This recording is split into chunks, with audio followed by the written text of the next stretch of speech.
Kitchen की daily routine के काम परफेक्ट, इजी वे और टाइम, स्पेस, मनी सेविंग बनाने के लिए हमें बहुत सारी स्मार्ट हैबिट्स अडॉप्ट करनी पड़ती हैं। और ये स्मार्ट हैबिट्स या टिप्स एंड ट्रिक्स किसी एक वीडियो में बताना या एक्सप्लेन करना नियर टू इम्पॉसिबल है। अपनी प्रीवियस वीडियोस में मैं बहुत सारी स्मार्ट टिप्स शेयर कर चुकी हूँ। आज की वीडियो भी फर्दर इसी की कंटिन्यूएशन है और बहुत सारी पाइपलाइन में है जो इन फ्यूचर मैं आपके साथ इंशाल्लाह शेयर करूँगी। So for today's content let's begin with. अस्सलामुअलैकुम, welcome back to Sanan Sari vlogs. कैसे हैं आप? Hope you are all doing great. First tip जो मैं आपके साथ शेयर करने जा रही हूँ वो ये है कि काउंटर के ऊपर या स्लैब के ऊपर हमने यूजुअली ऑयल जो हम डेली बेसिस पे यूज़ कर रहे होते हैं उसकी बॉटल या जार या कोई बड़ा कंटेनर रखा हुआ होता है। इनमें 2 से 3 दफ़ा ये जार या फिर बॉटल यूज़ होने की वजह से वो काफ़ी ग्रीसी रहती है। और ना सिर्फ बॉटल बल्कि जिस स्पेस पे हम उसे रखते हैं वो एरिया भी थोड़ा ग्रीसी होता है। इस स्पेस को ग्रीस फ्री रखने के लिए आप कोस्टर के ऊपर बॉटल को रखने की आदत बनाएं या कोई भी रफ प्लेट आप यूज़ कर सकते हैं।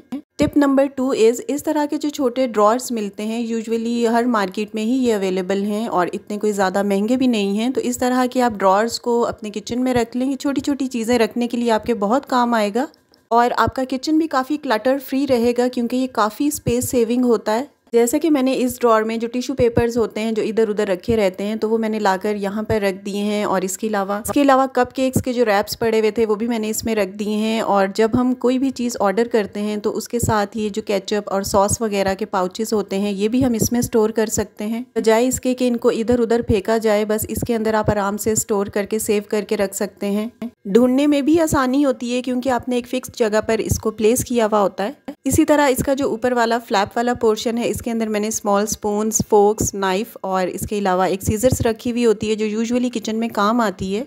इन चीज़ों को इस तरह इस ऑर्गेनाइज़र में रखने का ये फ़ायदा होता है कि इससे जब आप किचन में जल्दी में काम कर रहे होते हैं तो आपको चीज़ें ढूंढने में बहुत ज़्यादा आसानी हो जाती है और आपका काम जल्दी हो जाता है। स्पेशली जो छोटी छोटी चीज़ें होती हैं जिस तरह ये यहाँ पर थोड़े से ये रबर बैंड्स हैं, ये भी किचन में यूजुअली काम आ रहे होते हैं जब हमने किसी बची हुई चीज़ को रैप करके वापस रखना होता है। इसके अलावा एक पेन भी मैंने यहाँ रखा हुआ होता है। जो चीज़ें ख़त्म होती रहती हैं तो वो मैं इनको पॉइंट आउट करके वहाँ लिखती रहती हूँ। तो ये एक बड़ी स्मार्ट और छोटी सी ट्रिक है जिसको यूज़ करके आप किचन में अपना काफ़ी सारा टाइम बचा सकते हैं और मैं भी इसको यूज़ करती हूँ।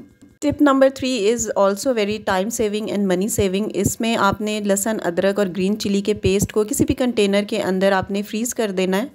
ओवरनाइट रखने के बाद आफ्टर फ्रीजिंग जब आप इसे निकालेंगे तो थोड़ा सा इसे सॉफ्ट करने के बाद आप इस तरह से इसके पीसेस बना लें या फिर आप इसे आइस क्यूब्स में डायरेक्ट भी डाल सकते हैं और इसी तरह बस क्यूब्स निकाल के और उनको आप रख सकते हैं। लेकिन मेरे पास आइस ट्रे नहीं थी तो मैंने इसको इसी तरह एक बड़े से कंटेनर में डाल दिया था। और अब इन क्यूब्स को इन जिप लॉक बैग्स में डाल लेंगे। ये जिप लॉक बैग्स जो हैं आराम से कैश एंड कैरी से या किसी भी नॉर्मल शॉप से मिल जाते हैं और इतने ज़्यादा एक्सपेंसिव नहीं होते। अगर ये नहीं है आपके पास तो आप नॉर्मल जो शॉपर होते हैं पॉलीथीन बैग्स को आप यूज़ कर सकते हैं। मेरे पास ये नहीं होते तो मैं पॉलीथीन बैग्स में इन क्यूब्स को रख लेती हूँ। उसमें भी बहुत कन्वीनियंटली ये सेव रहते हैं और इस तरह से आप इनके क्यूब्स रख लें और जब आपको कुकिंग करनी हो आप एक क्यूब निकालें और उसको खाने में ऐड कर लें। ये बहुत टाइम सेविंग होता है। टिप नंबर 4 की तरफ आते हैं। जब भी हमने चूल्हे पे दूध रखा हुआ होता है और वो उबल जाता है या फिर दाल वगैरह भी उबलने का डर होता है, कोई भी चीज़ जो चूल्हे पर आपने रखी हुई होती है और तवज्जो ज़रा सी इधर उधर होने पे वो उबल जाती है तो इसको आपने फ़ौरन साफ़ करना है। अगर आप इसी गंदे चूल्हे के ऊपर कोई और चीज़ पकने के लिए रख देंगे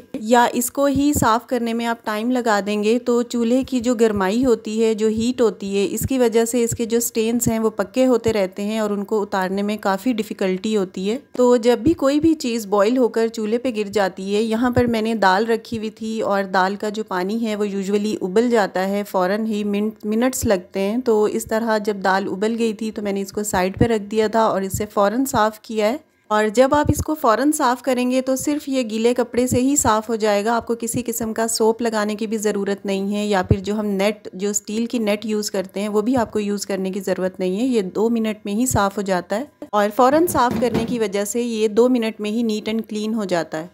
टिप नंबर 5 की तरफ आती हूँ जो बिल्कुल नो कॉस्ट टिप है। इसमें मैंने ये एक कार्टन ले लिया है। आप कोई भी कंटेनर यूज़ कर सकते हैं। मेरे पास कोई कंटेनर नहीं था या कोई टोकरी जो बड़ी होती है मेरे पास नहीं थी तो मैंने स्टोर से ये कार्टन ले आई थी और इसमें मैंने जितने भी फालतू और छोटे मोटे जो भी मेरे पास कंटेनर थे, फूड सेवर्स थे, सारे के सारे मैंने इस कार्टन के अंदर रख दिए हैं और ये काफ़ी बड़ा डब्बा था जिसके अंदर सारे कंटेनर्स मेरे आ गए थे, क्योंकि ये कंटेनर्स जो होते हैं ना ये बहुत काम के होते हैं। ये हम हाउसवाइफ्स को अच्छी तरह इसका आइडिया है। तो बस आपने एक कार्टन ले लेना है और जितने भी आपके पास कंटेनर्स या फूड सेवर्स हैं या छोटे मोटे बॉक्सेस हैं उनको आपने इस तरह से इसमें रख के और इसको आपने कैबिनेट में रख देना है। इससे ये होगा कि आपका काफ़ी टाइम भी सेव होगा, ढूंढने में आपको बिल्कुल टाइम नहीं लगेगा। आपको पता होगा कि एक फ़िक्स जगह पर यहाँ मैंने रखे हैं और आप आसानी से इसे यूज़ कर सकेंगे। तो जनाब, now coming to the tip number 6। Tip number 6 ये है कि जब भी टमाटर सस्ते हों या कोई भी ऐसी वेजिटेबल जो फ्रीज़ कर सकते हों वो आप ले लें और उसको फ्रीज़ कर लें। मैंने यहाँ पर टमाटर ले लिए थे, मुझे सस्ते लगे तो मैंने सोचा कि इनको अभी लेकर फ्रीज़ कर देती हूँ। तो आपने भी यही करना है कि टमाटर लेकर इनको आप ग्राइंड कर लें या उबाल के जो आप पेस्ट घर पे इसका मैनुअली बना लेते हैं वो भी बन सकता है, ईज़िली बन जाता है वो। मैं इसको बस ग्राइंड करना मुझे ईजी लगता है तो मैं ग्राइंड करके इसे इस तरह के जो सिलिकॉन के आइस क्यूब्स होते हैं इसमें मैंने डाल दिया है और जो पेस्ट बच गया था उसको मैंने एक छोटे से कंटेनर में रख दिया है। इनको मैंने फ्रीज़ कर दिया था और ओवरनाइट फ्रीज़ करने के बाद मैंने इनको निकाला है और ये बिल्कुल जम चुके थे। इनको मैं निकाल कर और एक पॉलीथीन बैग में या फिर जिप लॉक बैग में रख दूंगी। इससे भी ये होगा कि जब टमाटर महंगे होंगे कुछ दिन के बाद, इनके रेट्स तो अप एंड डाउन होते रहते हैं, तो जब रेट्स इनके हाई हों बस आप आराम से अपने फ्रीज़ किए हुए टमाटर निकालें और प्यूरी बनाने की भी आपको ज़रूरत नहीं है, ऑलरेडी आपने ये बनाई हुई है। और इस तरह से आप इनको जिप लॉक बैग्स में या शॉपर में डाल के फ्रीज़र में रख दें।